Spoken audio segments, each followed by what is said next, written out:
तर महाराष्ट्रासाठी आजचा दिवस अत्यंत महत्त्वाचा आहे। आज 23 नोव्हेंबर आहे, मतमोजणीचा दिवस आहे। गेल्या महिन्याभरापासून या दिवसाची वाट राज्यातल्या जवळपास प्रत्येक सुजाण नागरिकाला होती। महाराष्ट्र या प्रगतिशील पुरोगामी राज्याची पुढची धुरा कोणाच्या हाती द्यायची याचा फैसला करणारा आजचा हा दिवस आहे।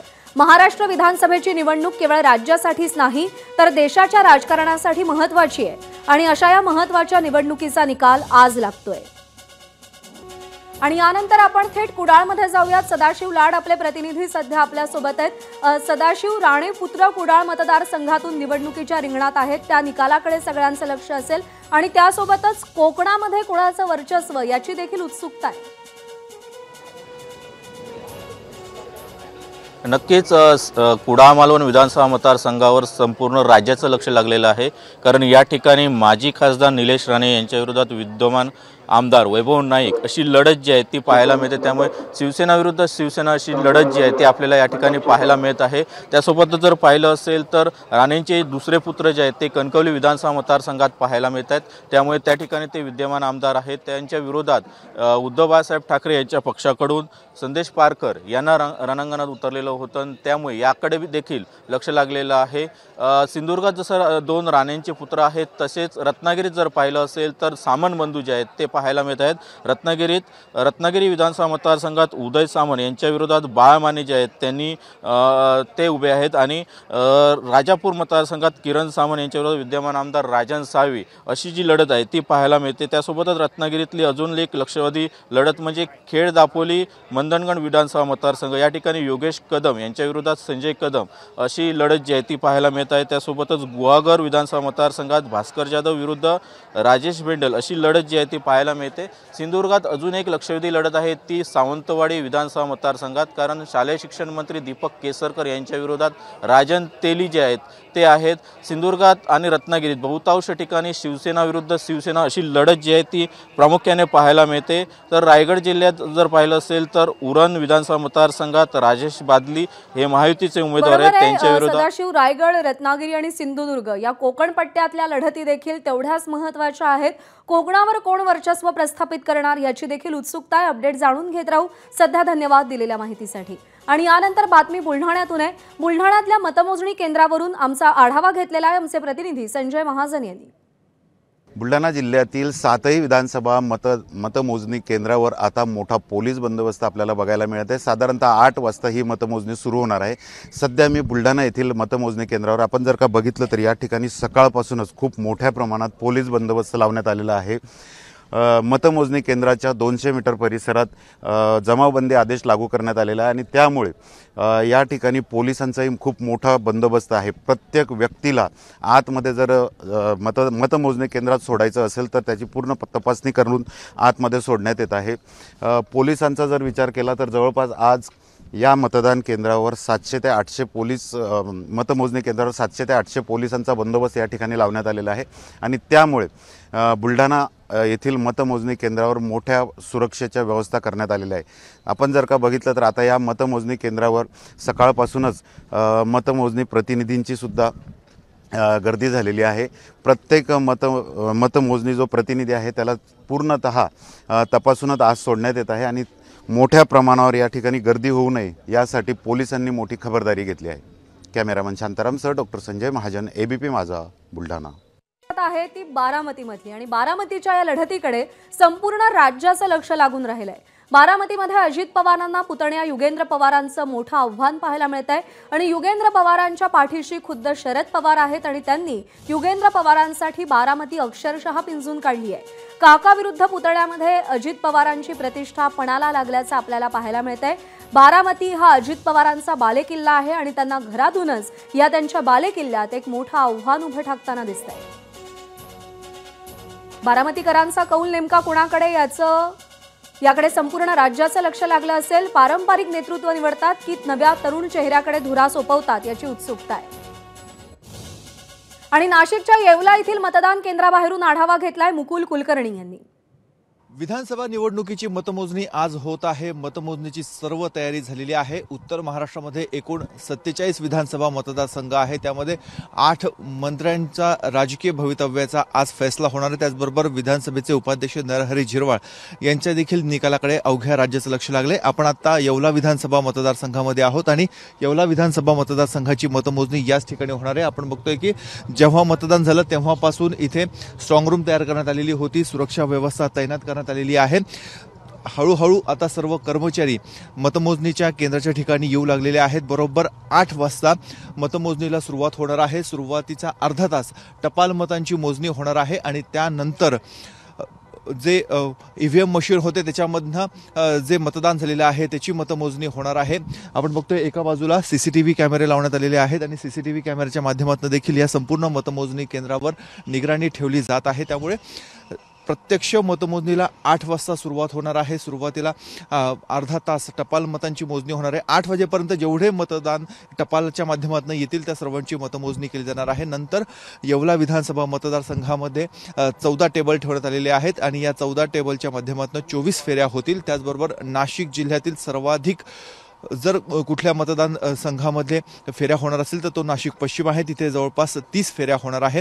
असं करत करत उत्तर महाराष्ट्रामधले गिरीश महाजन, राधाकृष्ण विखे पाटील, छगन भुजबळ, अनिल भाईदास पाटील, रोहिणी खडसे या सर्व मातब्बर नेत्यांचा राजकीय भवितव्याचा आज फैसला होत आहे। कॅमेरामन किरण कडारेसह मुकुल कुलकर्णी, एबीपी माझा, येवला। आणि सध्या राज्याच्या राजकीय स्थितीचा विचार केला तर 6 महत्त्वाचे पक्ष रिंगणात आहेत आणि राज्यामध्ये काँग्रेस विरुद्ध भाजप अशी 75 ठिकाणी थेट लढत होतीये। राष्ट्रवादी विरुद्ध राष्ट्रवादी अशी लढत 39 ठिकाणी होतीये, तर शिवसेना विरुद्ध शिवसेना 53 ठिकाणी आमने सामने उभी ठाकल्याचं आपल्याला दिसतंय। काँग्रेस, भाजप, राष्ट्रवादी शिंदे गट, राष्ट्रवादी अजित पवार गट, राष्ट्रवादी शरद पवार गट, शिवसेना शिंदे गट आणि शिवसेना ठाकरे गट हे 6 प्रमुख पक्ष निवडणुकीच्या रिंगणात आहेत। पुण्यामध्ये मतमोजणी केंद्रावरती तयारी पूर्ण झाली असून पुढच्या थोड्याच वेळात पुण्याचा पहिला कल तुम्ही एबीपी माझावर पाहू शकता। सगळ्यात अचूक, सगळ्यात जलद आणि सुपर फास्ट कव्हरेज एबीपी माझावर आज दिवसभर चालू असेल। पुण्यामध्ये मतमोजणी केंद्रावरती तयारी पूर्ण झाली। आढावा घेऊयात। मिकी घई सध्या आपल्यासोबत आहेत। मिकी, प्रशासनाची कशी सज्जता दिसते मतमोजणीसाठी? प्रज्ञा, पुण्यातील कोरेगाव पार्क परिसरातील जे फूड कॉर्पोरेशन ऑफ इंडियाचं जे गोडाऊन आहे त्या ठिकाणी पुणे शहरातील 8ही विधानसभा मतदारसंघातील मतमोजणी होणार आहे। आणि इथं जर आता आपण बघितलं तर प्रचंड अशी गर्दी आपल्याला इथं पाहायला मिळते। पोलिसांचा कडेकोट बंदोबस्त या ठिकाणी पाहायला मिळतोय।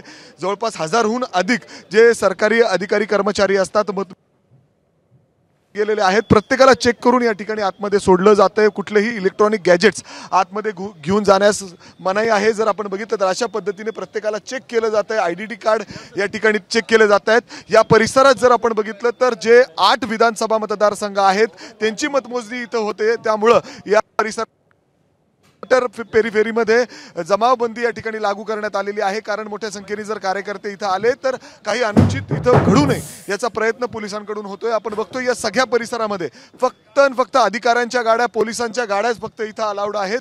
इतर कुठल्याही गाड्या आतमध्ये देखील इथं परिसरात सोडले जात नाहीत अशी बंदोबस्त आहे। जर थोडंसं पुढे जाऊन आपण गेटच्या जवळ गेलो तर आपल्याला आतली बाजू कळेल, कारण जे पेट्या आहेत पोस्टल मतदानाचे ते आता आत गेलेले आहेत आणि अवघ्या काही वेळातच मतमोजणीला या ठिकाणी सुरुवात होणार आहे। वरिष्ठ अधिकारी देखील या ठिकाणी दाखल झालेले आहेत। मॅडम, जर आपण इथं बघितलं तर खूप कडेकोट पोलीस बंदोबस्त आहे। तयारी जवळजवळ पूर्ण झालेली आहे। बरोबर आहे, सगळी तयारी झालेली आहे। बंदोबस्त प्रॉपर लागलेला आहे आणि सगळं फ्रिस्किंग, चेकिंग वगैरे प्रॉपर चालू आहे। मॅडम, या सगळ्यात पेरीफेरीमध्ये 200 मीटरच्या पेरीफेरीमध्ये आपण जमावबंदी देखील लागू केली आहे। बरोबर आहे, त्याचे आदेश काढले गेलेले आहेत। माननीय सहपोलीस आयुक्त यांच्या सहीने हे आदेश निघालेले आहेत जमावबंदीचे। म्हणजे इथं कुठल्याही उमेदवाराला जर विजय झाला तर विजय रॅली सुद्धा काढता येणार नाही। 100% विजय रॅली काढता येणार नाही आणि तशा बरोबर आहे। निकालाच्या पार्श्वभूमीवर प्रत्येक छोट्या जर आपण बघितलं तर अनुषंगाने खूप सारे लोक इथं खबरदारी गेलेले आहेत आणि आपल्याला अशा पाहायला पद्धतीने मिळतंय। इथं तयारी सुरू झाली आहे। तयारी जोरदार आहे प्रशासनाकडून आणि अवघ्या काही वेळामध्ये पहिले कल हाती यायला सुरुवात होईल। मिकी, अपडेट जाणून घेत राहू। सध्या धन्यवाद दिलेल्या माहितीसाठी। आणि यानंतर आपण पुढची बातमी पाहूयात। निकालाआधी श्रद्धा जाधव यांनी देवदर्शन घेतलंय। वडाळा मतदारसंघातून त्या उमेदवार आहेत महाविकास आघाडीच्या। केवळ भाजप आणि शिवसेना नाही, महाविकास आघाडी आणि भाजप अशी लढाई होती। आणि त्यामध्ये महाविकास आघाडीचाच विजय होईल आणि मी विजय होईन असा विश्वास मला आहे, कारण तेवढं मतदारांनी भरभरून मतदान केलं. कित्येक वर्षाची आमदार होण्याची जी इच्छा आहे ती आज पूर्ण होईल असा माझा विश्वास आहे आणि बाप्पाचा आशीर्वाद आहे तो पूर्ण होईल. आणि आजचा निकाल वेगवेगळ्या अनुषंगाने महत्त्वाचा मानला जातो आणि सगळ्यात महत्त्वाचा मुद्दा की खरी शिवसेना आणि खरी राष्ट्रवादी कुणाची याचा फैसला करणारा आजचा निकाल आहे. शिवसेना आणि राष्ट्रवादीच्या फुटीनंतर होणारी ही पहिलीच विधानसभा निवडणूक आहे. जनतेच्या कोर्टात खरी शिवसेना आणि खरी राष्ट्रवादी कुणाची याचा फैसला आज होईल. आज या निकालावर शिक्कामोर्तब होईल.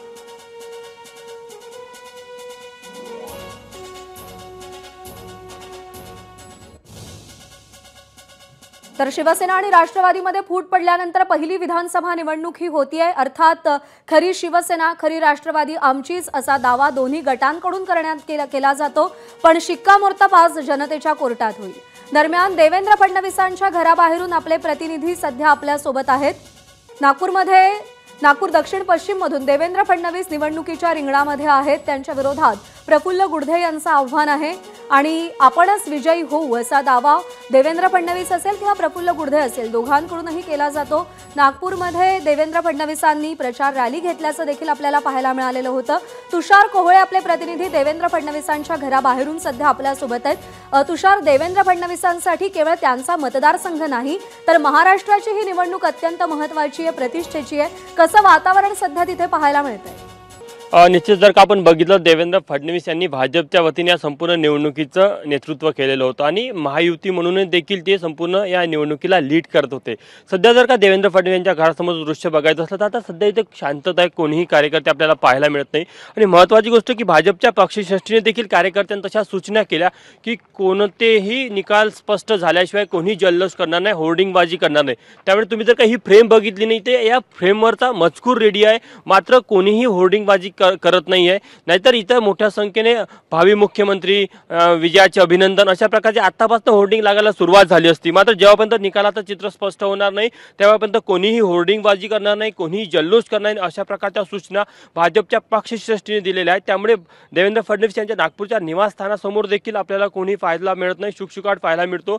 मात्र निश्चितच देवेंद्र फडणवीस यांच्यासाठी दक्षिण पश्चिमची निवडणूक ही अत्यंत महत्त्वाची आहे, कारण की त्यांच्या विजयामध्येच त्यांच्या नेतृत्वाचा विजय असणार आहे. आणि ज्या प्रकारे काँग्रेसकडनं देखील दावे केले जातात, प्रफुल्ल गुडधे हे देखील विजयाचा दावा करतात. मात्र ज्या प्रकारचे एक्झिट पोल आले त्यामुळे निश्चितच आज निकालामध्ये काय होणार याचा जरा अंदाज जरी आला असला तरी सर्वांचं लक्ष आजच्या निकालाकडे असेल आणि विशेष करून दक्षिण पश्चिमच्या निकालाकडे असेल, कारण की भाजपच्या नेतृत्वाचा तो मतदारसंघ आहे. भाजपच्या नेतृत्वाचा तो मतदारसंघ आहे, देवेंद्र फडणवीसांचा मतदारसंघ आहे, प्रफुल्ल गुडधेंचं त्यांच्यासमोर आव्हान आहे.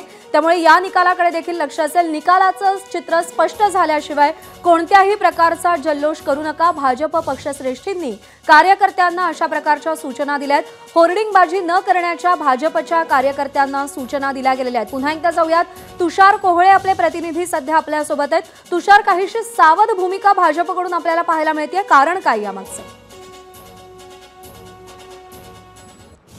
जर का आपण बघितलं एक्झिट पोलमध्ये जरी भाजप आघाडीवर आपल्याला पाहायला मिळत असला तरीही भाजपने जेव्हा बूथ स्तरावरचं जे एक्झिट पोल त्यांचे आकडे घेतले तेव्हा भाजपला देखील 150 पर्यंत साधारण त्यांचे जे लोक म्हणतात की 164 पर्यंत आम्ही जागा जिंकू असं त्यांना विश्वास आहे महायुती म्हणून.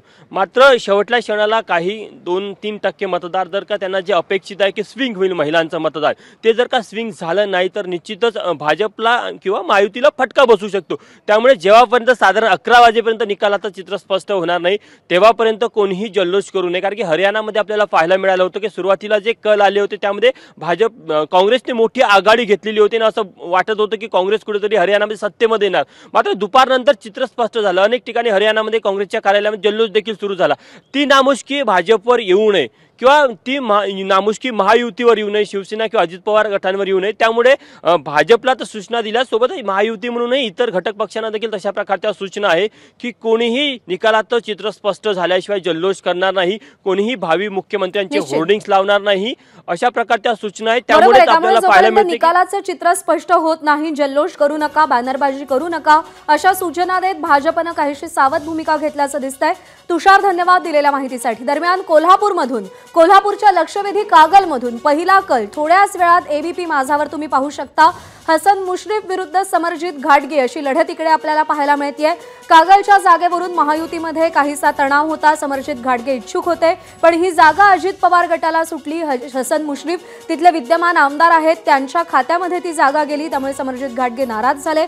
त्यांनी शरद पवार गटामध्ये जाण्याचा निर्णय घेतला आणि शरद पवारांनी लागलीच कागलमधून समरजित घाटगे यांना उमेदवारी जाहीर केली आहे। त्यामुळे हसन मुश्रीफ विरुद्ध समरजित घाटगे या लढतीमध्ये नेमकी कोण बाजी मारणार, पारंपरिक नेतृत्व निवडून येणार की समरजित घाटगे विजयी होणार याची उत्सुकता आहे। विजय केसरकर आपले प्रतिनिधी सध्या आपल्या सोबत आहेत। विजय, कागलमधली हाय व्होल्टेज लढत आहे, प्रत्येकाचं लक्ष या लढतीकडे लागून राहिलंय।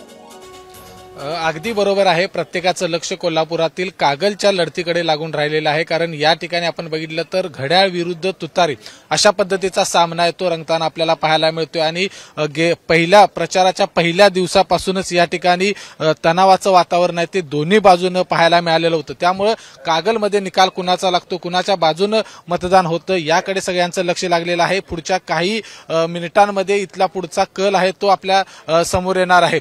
एकूण जर बघितलं तर आपल्या शरद पवारांची या मतदारसंघामध्ये 2 वेळा सभा झालेली आहे, जयंत पाटील यांची 2 वेळा सभा झालेली आहे। एकूणच बारामतीनंतर राष्ट्रवादी शरद पवार गटानं जे लक्ष केलं होतं ते कागल विधानसभा मतदारसंघावरती सगळ्यात जास्त लक्ष केलं होतं। त्यामुळे या ठिकाणी काय निकाल लागतो, हसन मुश्रीफ हे सिक्सर मारतात का की समरजित घाटगे आपलं खातं खोलतात, हे पाहणं खूप महत्वाचं असणार आहे। आणि आता जर आपण बघितलं तर प्रत्येक जे नागरिक आहेत तिथले जे प्रतिनिधी आहेत त्यांची तपासणी करून आतमध्ये सोडलं जाणार आहे। कागलमध्ये हसन मुश्रीफ यांचा समर्थक वर्ग मोठा आहे, पण त्याच विरुद्ध समरजित घाटगे यांना देखील मोठा पाठिंबा आपल्याला पाहायला मिळाला होता। विजय, धन्यवाद दिलेल्या माहितीसाठी। आणि यानंतर आपण मुंबईमध्ये जाऊयात। मुंबईमधून अभिषेक मुठाळ आपले प्रतिनिधी सध्या आपल्या सोबत आहेत। मुंबई राज्याची राजधानी आहे अभिषेक, आणि एकूण 36 जागा आहेत मुंबईच्या, आणि कोण वर्चस्व प्रस्थापित करणार याची उत्सुकता आहे। अगदी काही क्षणात कल हाती येतील, काय अपडेट्स आहेत? नक्कीच प्रज्ञा, एकूणच 36 मतदारसंघ आहे आणि या 36 मतदारसंघापैकी जर पाहायचं तर अटीतटीची लढत ही आपल्याला सगळीकडे पाहायला मिळू शकते। प्रामुख्यानं भाजप असेल किंवा महायुती असेल यांच्याकडनं मोठ्या प्रमाणात जोर लावण्यात आलेला होता। येत्या काळामध्ये महापालिका आहे आणि महापालिकेच्या दृष्टीनं मोठ्या प्रमाणात प्रयत्न जे आहेत ते दोन्ही आपल्याला महायुती आणि महाविकास आघाडीकडनं मुंबईमध्ये करताना पाहायला मिळालेले आहेत।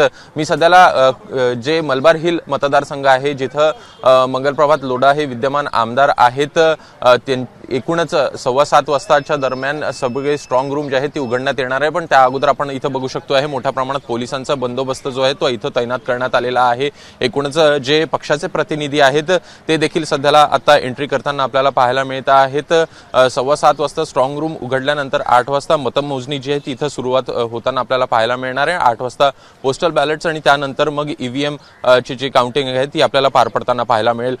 महाविकास आघाडीकडनं देखील भेरुलाल चौधरी इथं रिंगणात आपल्याला पाहायला मिळतात, जैन आहेत, आणि त्यामुळे मोठ्या प्रमाणात अटीतटीची लढत होईल असं देखील बोललं जात असलं तरीही कुठेतरी पारडं जे आहेत ते आपल्याला मंगलप्रभात लोढा यांचं इथं जड मानलं जात आहे। बरोबर आहे, त्यांचा पारंपरिक मतदारसंघ आहे मलबार हिल, आणि त्याच्यामुळे इकडे भैरुलाल चौधरी विजयी होतात की मंगलप्रभात लोढा आपला विजयाचा वारू असाच पुढे दौडवत ठेवतात याची देखील उत्सुकता आहे। अभिषेक, धन्यवाद दिलेल्या माहितीसाठी। तर मुंबईच्या निकालाकडे देखील सगळ्यांचं लक्ष असणार आहे, कारण का 36 जागा आहेत मुंबईमध्ये, राज्याची राजधानी आहे मुंबई, आणि मुंबईवर कोण वर्चस्व प्रस्थापित करणार हे पाहणं अत्यंत महत्त्वाचं ठरतंय। राज्याच्या निकालांमध्ये महायुती बाजी मारणार की महाविकास आघाडी विजय आपल्याकडे खेचून आणणार याची उत्सुकता पणाला लागलेली आहे। त्यामुळे नेमकं काय होतं हे अगदी थोड्या वेळामध्ये स्पष्ट होईल। पहिले कल हाती यायला सुरुवात होईल, 8 वाजता मतमोजणीला सुरुवात होणार आहे। आणि सगळ्यात महत्त्वाचा फॅक्टर जो लोकसभा निवडणुकांमध्ये महत्त्वपूर्ण मानला गेला तो म्हणजे सांगली पॅटर्न। लोकसभेप्रमाणे विधानसभा निवडणुकीतही सांगली पॅटर्नची चर्चा सध्या रंगतेय। जयश्री पाटील यांच्या बंडखोरीमुळे सांगलीमध्ये महाविकास आघाडीचं टेन्शन वाढलेलं आहे। कुलदीप माने आपले प्रतिनिधी सध्या आपल्या सोबत आहेत। कुलदीप, लोकसभेचा पॅटर्न विधानसभेत रिपीट होताना दिसतोय, सांगलीकरांचा कौल नेमका काय? नक्कीच प्रज्ञा, सांगली लोकसभेच्या निकालानंतर जी सांगली पॅटर्नची राज्यभर चर्चा झाली त्याचीच काहीशी पुनरावृत्ती ही सांगली विधानसभा मतदारसंघामध्ये अपक्ष उमेदवारीमुळे झाली आणि त्याचबरोबर सांगली जिल्ह्यातील जे 8 मतदारसंघ आहेत त्यातील प्रत्येक एका मतदारसंघामध्ये या ठिकाणी लक्षवेधी लढत ही झालेली आहे। मग त्यामध्ये तासगाव कवठेमंकाळचा प्रामुख्याने उल्लेख होतो, याशिवाय जत असू दे, इस्लामपूर, पलूस, कडेगाव, शिराळा, खानापूर या मतदारसंघामध्ये देखील लढती ज्या झालेल्या आहेत ते अत्यंत चुरशीच्या लढती झालेल्या आहेत। खास करून जर तासगावची लढत जर आपण राज्याचं लक्ष या निवडणुकीकडे आहे, कारण माजी खासदार संजय काका पाटील यांच्या विरुद्ध रोहित पाटील हे या ठिकाणी ही लढत होत असताना दुसरीकडे जयंत पाटील यांच्या मतदारसंघामध्ये आणि तासगाव कवठेमंकाळमध्ये जी महायुतीनं घड्याळ चिन्हाचा वापर केलेला आहे तो कुठेतरी या ठिकाणी या निवडणुकीमध्ये त्यांना कसा फायदेशीर ठरतो हे देखील या ठिकाणी पाहावं लागणार आहे। दुसरीकडे शिराळामध्ये देखील सत्यजित देशमुख आणि मानसिंगराव नाईक यांच्यामध्ये काट्याची टक्कर झालेली आहे। पलूस कडेगावमध्ये विश्वजित कदम आणि भाजपचे संग्राम देशमुख यांच्यामध्ये देखील लढत झालेली आहे। जतचा या खास करून आणखी जतच्या मतदारसंघाकडे लक्ष असेल, कारण आमदार गोपीचंद पडळकर यांची त्या ठिकाणी भाजपकडून उमेदवारी होती। यामध्ये भाजपला बंडखोरी जतमध्ये रोखता येईल नाही, त्यामुळे या बंडखोरीचा भाजपला फायदा होतो की तोटा होतो हे पुढच्या काही तासामध्ये स्पष्ट होईल। काँग्रेसचे विद्यमान आमदार विक्रम सावंत त्या ठिकाणी काँग्रेसकडून उमेदवार होते। तर अशा पद्धतीनं या सर्व मतदारसंघाबरोबरच सांगली विधानसभेचा आणि मिरजमध्ये सुरेश खाडे आणि महाविकास आघाडीकडून तानाजी सातपुते ही जी सुरुवातीला खाडे यांना सोपी निवडणूक जाईल असे वाटत होतं, ती शेवटच्या टप्प्यामध्ये ही निवडणूक देखील कठीण झाली आहे। आणि खास करून सांगली विधानसभेचा जो उल्लेख केला जातो की अपक्ष उमेदवारी ज्या पद्धतीनं काँग्रेसमध्ये झाली, बंडखोरी करून जयश्री पाटील यांनी अर्ज आपला कायम ठेवला। खासदार विशाल पाटील हे जयश्री पाटील यांच्या मागे उभे राहिले। जे लोकसभेमध्ये विश्वजित कदम आणि विशाल पाटील एकत्र होती, त्यांच्या सांगली विधानसभेच्या बाबतीत मात्र 2 वेगळ्या भूमिका राहिल्या आणि त्यामुळे सांगली विधानसभेच्या निकालाकडे देखील लक्ष असेल। काँग्रेसच्या या 2 उमेदवारीचा भाजपला फायदा होतो की काँग्रेसचाच एक उमेदवार विजयी होतो। अशा पद्धतीनं सांगली जिल्ह्यातील 8 विधानसभा मतदारसंघाकडे संपूर्ण राज्याचं लक्ष आहे। 8 वाजता पोस्टल मतदानाला सुरुवात होईल आणि त्यानंतरच एक कल हाती येतील। बरोबर आहे, कल हाती यायला सुरुवात झाल्यानंतर सांगलीकरांचा कौल नेमका कोणाच्या बाजूने हे स्पष्ट होईल। पण जयश्री पाटील यांच्या बंडखोरीमुळे महाविकास आघाडीचं सांगलीतलं टेन्शन वाढलंय एवढं मात्र निश्चित। कुलदीप, धन्यवाद दिलेल्या या सगळ्या सविस्तर माहितीसाठी। आणि यानंतर पुढची बातमी आपण पाहूयात। लोकसभेप्रमाणे विधानसभेतही जरांगे फॅक्टर चालणार का याकडे सगळ्यांचं लक्ष आहे, कारण का लोकसभेमध्ये एक इम्पॅक्टिंग फॅक्टर म्हणून जरांगे पुढे आलेले होते। मराठा आरक्षणाच्या मुद्द्याचा निकालावर किती परिणाम होणार हे पाहणं महत्त्वाचं आहे। जरांगे फॅक्टरचा लाभ महाविकास आघाडीला विधानसभेमध्ये कितपत होतो हे पाहणं देखील महत्त्वाचं आहे, कारण लोकसभेमध्ये काहीसं झुकतं माप मराठा समाजानं महाविकास आघाडीला दिल्याचं आपल्याला पाहायला मिळत होतं। पण गेल्या काही 2 महिन्यातल्या घडामोडी पाहता जरांगे फॅक्टर किती प्रभावशील राहणार विधानसभा निवडणुकांच्या निकालांमध्ये हे पाहणं प्रचंड उत्सुक्याचं आहे। मराठवाडा आणि पश्चिम महाराष्ट्रामध्ये खास करून जरांगे फॅक्टरचा इम्पॅक्ट आपल्याला पाहायला मिळाला होता लोकसभा निवडणुकांमध्ये। हा पॅटर्न विधानसभेत देखील तसाच कायम राहतो का हे पाहणं महत्त्वाचं आहे। मराठा आरक्षणासाठी जरांगे पाटील प्रचंड आक्रमक होते, आग्रही होते आणि त्यानंतर महायुती सरकारवरती त्यांनी टीकेची झोड उठवलेली होती। राज्यभर दौरे केलेले होते, रॅली घेतलेल्या होत्या। अगदी विधानसभा निवडणुकांमध्ये सुद्धा कोणाला पाडायचं, कोणाला जिंकवायचं या संदर्भातल्या समीकरणांवर त्यांनी चर्चा केलेली होती। अनेक उमेदवारांनी अंतरवाली सराटीमध्ये जाऊन मनोज जरांगेंच्या गाठीभेटी घेतलेल्या होत्या। त्यानंतर मनोज जरांगे आपले उमेदवार निवडणुकीच्या रिंगणात उभे करणार का याची चर्चा देखील जोरदार रंगलेली होती। पण जरांगेंनी निवडणुकीमध्ये उमेदवार उभे न करण्याचा निर्णय घेतला। त्यांच्या निर्णयाचं महाविकास आघाडीनं स्वागत देखील केलेलं होतं। पण या सगळ्या घडामोडींनंतर आता जरांगे फॅक्टर विधानसभा निवडणुकांमध्ये किती महत्त्वाचा ठरतो हे पाहणं औत्सुक्याचं आहे।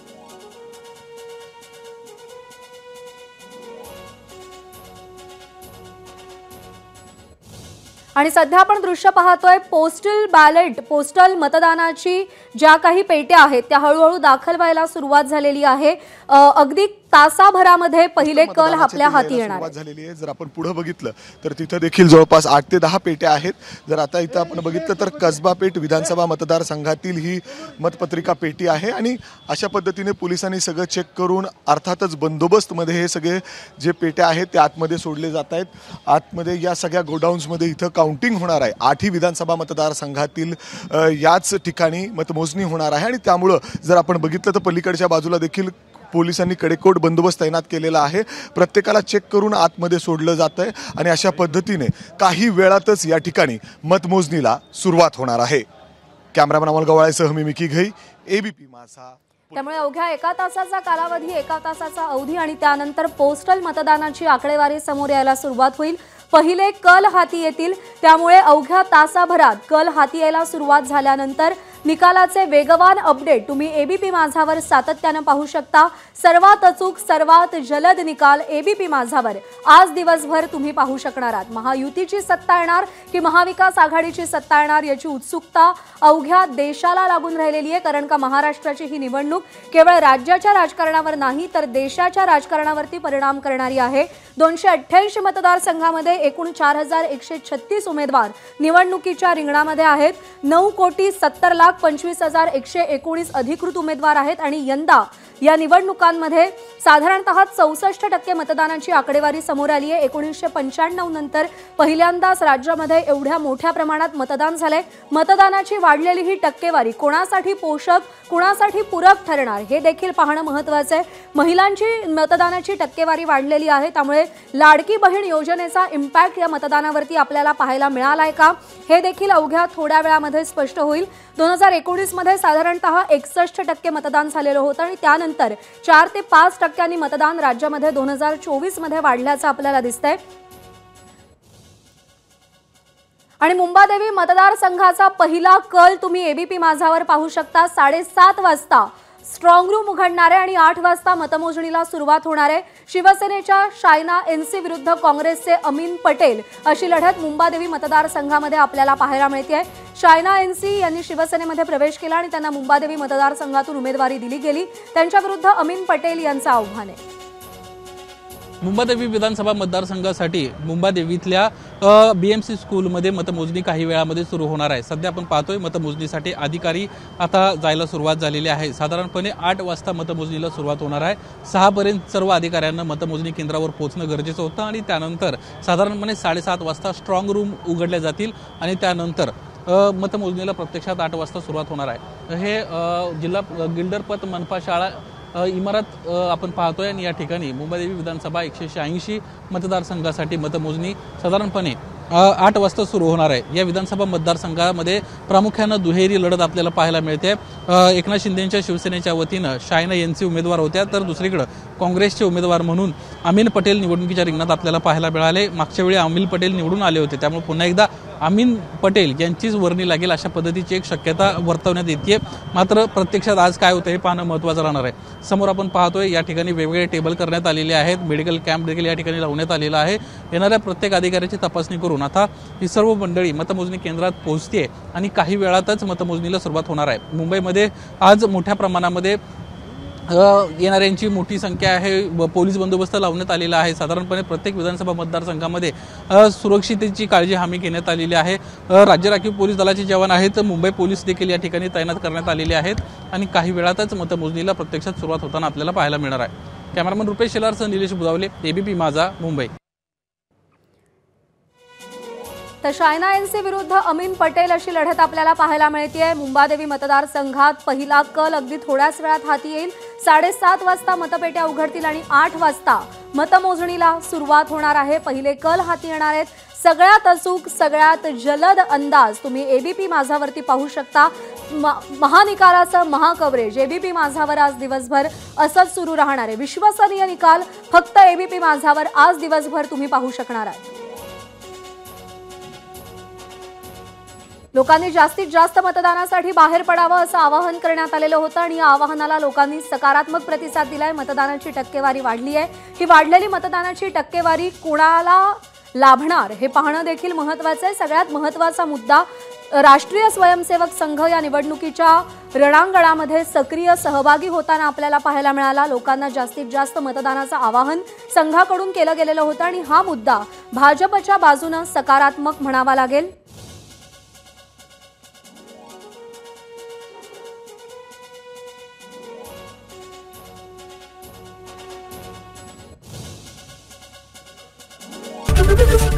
एबीपी माझा, उघडा डोळे बघा नीट।